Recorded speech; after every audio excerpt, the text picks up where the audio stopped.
что же он вообще такое? Что же, зачем я с упорством маньяка в первой своей лекции, в нашей первой встрече возвращаюсь к этому? Итак, мы поняли, что художник отражает реальность, данную нам в ощущениях. Боже мой! Слава Барану, Пушкин, это нужно просто поаплодировать. Это Москва, столица нашей Родины, город-герой, все, я все поняла. Петербург, Петербург. Да уже Петербург. Нет, этого не может быть. Петербург. Так вот, я думаю, знаете как, что архетип – это некий универсальный символ-знак. Мы сейчас приходим к ощущению знаковости и знака в искусстве. Это константа бытия.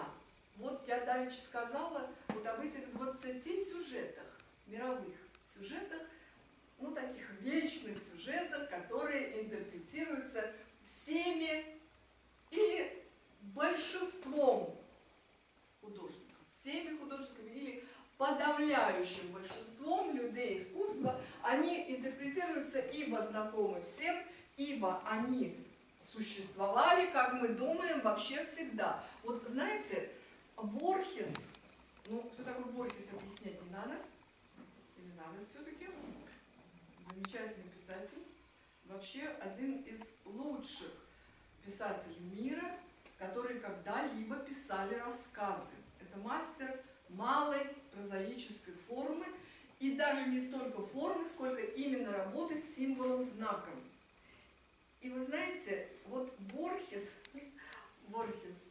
обозначил не 20, а всего 4 сюжета, всего 4 мировых константы сюжетных. Первое – это осажденный город, это осада города. При этом, конечно, все подумали об осаде Ленинграда и о невероятном количестве произведений советской литературы и романов, и повестей, и рассказов, написанных на этот сюжет, но мало кто, может никто, не поднялся у них до архетипической войны и мира Толстого. Хорошо. Второй. Погоня за мечтой. И это, конечно, гораздо более лирическое пространство, потому что вы о чем-то мечтаете. Вот мечтает в Аэлите у Алексея Толстого инженер Лось о полете на Марс. И он строит корабль. Приблудился к нему помощник Гусев, красноармеец, помните вы прекрасно, те, кто читал Аэлиту, эту историю помнят. И вот он, инженер Лось, осуществляет свою мечту. Он летит на Марс. В жизни так ведь тоже бывает. И в жизни как раз тот, кто осуществляет эту мечту, не только как государеву службу, как первопроходцы, казаки, но и кто душу и тело жизни, и сердце, и все устремления свои вкладывает в это движение, в этот вектор. Ерофей Хабаров дошел до Амура, батюшки, основанный там город стоит и по сейчас. Ермак, биясь с татарами, завоевал Сибирь, и Сибирь, как известно, мы ею и прирастаем, и может и будем прирастать, потому что на самом деле в Сибири сейчас по сравнению с европейской частью идут гораздо более серьезные культурные процессы. Не отвлекаюсь, осада города, погоня за мечтой, дорога к мечте, назовите как хотите. Третий архетипический сюжет по Борхесу – это возвращение. Конечно, тут же все вздрогнули и вспомнили, что, быстро подсказывайте, какое произведение? Одиссею Гомера. Миша, что ты сидишь, молчишь? Разве я могу говорить, когда говоришь ты? Только молчу. Нет, еще самое Брейгеля. Еще русского художника Брейгеля, там «Возвращение охотников». Тоже вспоминается. Русский художник Брейгель, это шикарно. Так это гениальный русский художник. Я с Вы тобой просто согласна. не знаете. Я с тобой согласна, потому что на самом деле, когда я в русском Евангелии писала поклонение волхвов в снегопаде, очень-очень суперрусскую, из русских перерусскую вещь, я почему-то, написав ее, я поняла, боже ты мой, а ведь Вифлеем, там все тоже в снегах, все эти дела. Так вот, возвращение, круг по миру сделан, круг битв, почета, несчастий, страданий, любовей, радостей, праздников. И Одиссей, который скитался всю жизнь, вернулся таки на Итаку, вернулся к Пенелопе. Она все ткала и пряла, и женихов нахватывала. Вот. И четвертый сюжет, который, может быть, красной нитью прошьет не только прошлое и настоящее уже, оно под ним, под этим сюжетом лежит совершенно спокойно, но прошьет будущее вот этой слепящей молнией.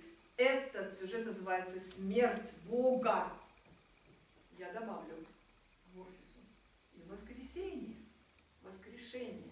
То есть умирающий и воскресающий Бог. Вы знаете, Бог это прекрасно. И умирающий, и воскресающий. Наш педагог Анатолий Жигулин в литературном институте однажды всех нас обвел скорбным, печальнейшим взглядом и сказал: дорогие мои, родные, время главный враг, уход отсюда – это величайшая трагедия. Но вот про Христа все помнят и знают, а про наших колымских, ведь там у нас дети в футбол играли черепами. И вот сейчас, здесь и сейчас, я вдруг поражаюсь, вот все просто вообще волосы дыбом. Сколько же безымянных Христов распятых лежит и в русской земле, и в иных землях тоже. Сколько людей не оплаканы, сколько не вспомнены их даже имена, кто они такие, ни надгробного камня, ничего. В Иерусалиме стоит храм гроба Господня, к нему едут, идут со всей земли, потому что это Бог. А человек, который создан по образу и подобию Божию, важнейший архетип для художника – это жизнь и смерть. Что построено на этом дуале? Все ведь на свете есть дуал. Вот смотрите, есть тайна двойного, как символ-знак.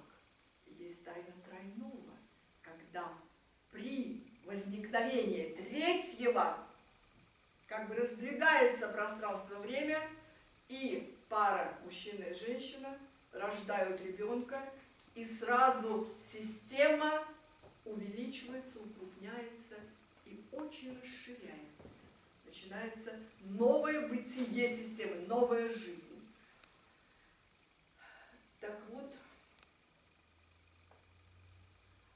архетип жизни и смерти – это архетип трагедии как жанра. Трагедия – трагус, козлиная песня. Трагедия и комедия – все думают, что они возникли как-то очень рядом или очень близко. Нет, трагедия, конечно, возникла гораздо раньше. И это форма выражения, отражения архетипа жизнь-смерть. Дуалов много, на самом деле вы мне их сами назовете сейчас. Любовь, ненависть, там, например, преступление, наказание, болезнь, выздоровление. Есть и одиночный, одинарный архетип, который, скажем, любовь, эрос, да? На архетипе эроса держится половина мировой литературы и живописи тоже. А вот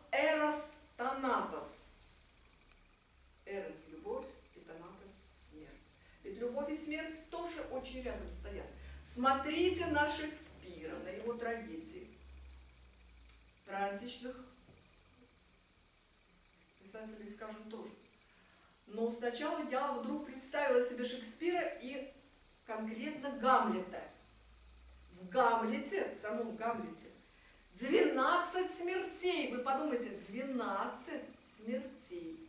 И в результате, когда все умирают, и Полония, и Офелия, и Гертруда, и Лаэрт, и вообще вся вот эта куча могучая народу, умирает Гамлет, принц Гамлет. И не остается ни капли, ни печали, ни уныния смертного греха, ни сожаления, ни, знаете чего, ни ощущения пустоты и бесцельности человеческой жизни, ведь умерли все, как Таня Савичева пишет в своем дневнике. Сегодня умерли все, осталась одна Таня. И вот, знаете, почему есть ощущение полнокровности жизни внутри гениальной трагедии Шекспира, да и многих трагедий, в особенности и художников, живописцев тоже, которые писали все трагические, архетипические фрески, и на мифологические, и на библейские сюжеты в том числе. Потому что внутри этого трагического события, внутри него живет этот великий вечный архетип воскрешения, воскресения. Это и есть тот пресловутый античный катарсис, который все равно возобладает этим ужасным античным ананке, роком.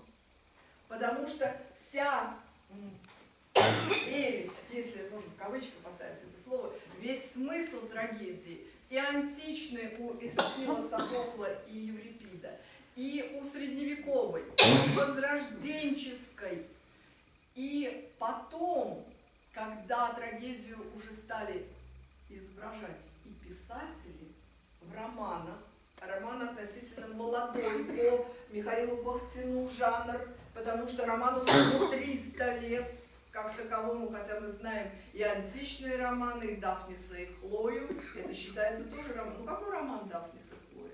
Это всего лишь замечательная лирическая повесть. И художники, подобные Бетховену, Берлиозу, Вагнеру, которые в своих операх и симфониях изображали вот этот вездесущий, тотальный трагизм мира, они работали тоже с этим архетипом. Оттого их вещи так много весят, и оттого они такие крупные, крупномасштабные и крупнозначные. Вы меня спросите, а как же нам быть? Нам вообще простым смертным, вот я пейзажик пишу, или я там вот лирическое стихотворение пишу: «Гой ты, Русь моя родная, в поле васильки воржи, лучше я тебя не знаю, там, ты мне правду расскажи». Я могу простынями импровизировать такие стихи, которые пишут от всей души, от всего сердца. Вообще люди, бездна народу, интернет заполонен, и издания, даже многие серьезные издания, такими, ну, в очень осторожные кавычки поставим, произведениями. А так, вы мне скажете, неужели нужно все время изобретать, придумывать какой-то вот архетип, чтобы мое произведение очень много весило, сразу вывесило вообще не то, что там пару килограммов, а пару тонн вот на этих культурных весах. Слушайте, я вам скажу сразу. Придумывать и искусственно тянуть за хвост, вот как кота на себя притягивать, ничего не надо.